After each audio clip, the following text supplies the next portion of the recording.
बोरीवली ते चर्चगेट आणि मुलुंड ते मंत्रालयापर्यंत एकमेव MIDC अध्यक्ष महोदय हा अंधेरी पूर्व माझ्या विधानसभेत आहे. अध्यक्ष महोदय, अंधेरीचे तरुण तरुणींनी रोजगारासाठी भिवंडी आणि चर्चगेटला जावं लागतं. अध्यक्ष महोदय, त्यांना माझी आपल्यास विनंती आहे अध्यक्ष महोदय की स्थानिकांना रोजगार द्यावा.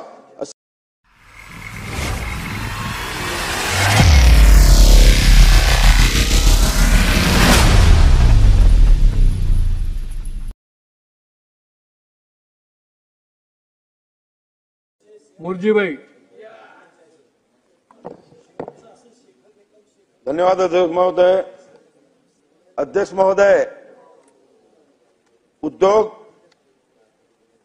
उद्योगावर बोलत असताना अध्यक्ष महोदय,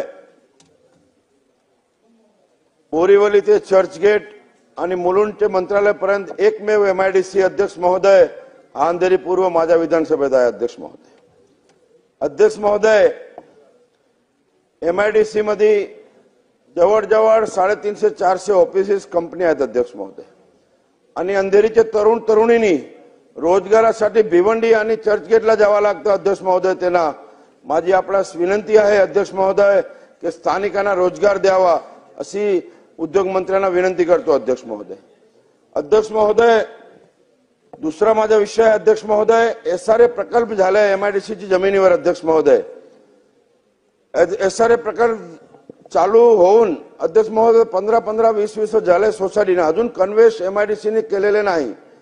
माझी उद्योग मंत्र्यांना विनंती आहे, आपला माध्यम शासनाला विनंती आहे की त्यांनी सोसायटीच्या नावाने कन्वेस करून सोसायटीना मोकळं करावं.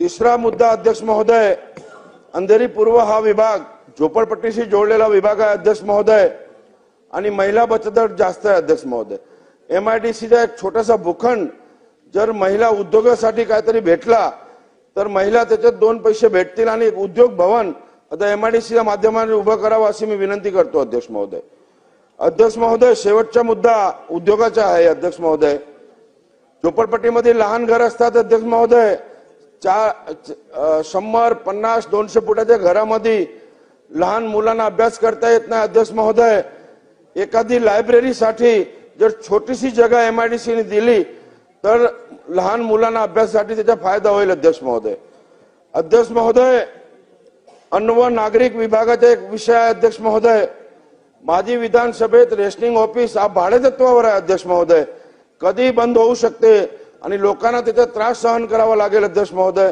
म्हणून शासनाकडे माझी विनंती आहे अध्यक्ष महोदय की हा रेशनिंग ऑफिस ज्यांना आपण RO ऑफिस म्हणतो अध्यक्ष महोदय, ते परमानंट एक बिल्डिंग आज शासनाने घ्यावी आणि रेशनिंग ऑफिस परमानंट करावा अशी मी विनंती करतो. मला बोलण्याची संधी दिल्याबद्दल आपला आभार. धन्यवाद.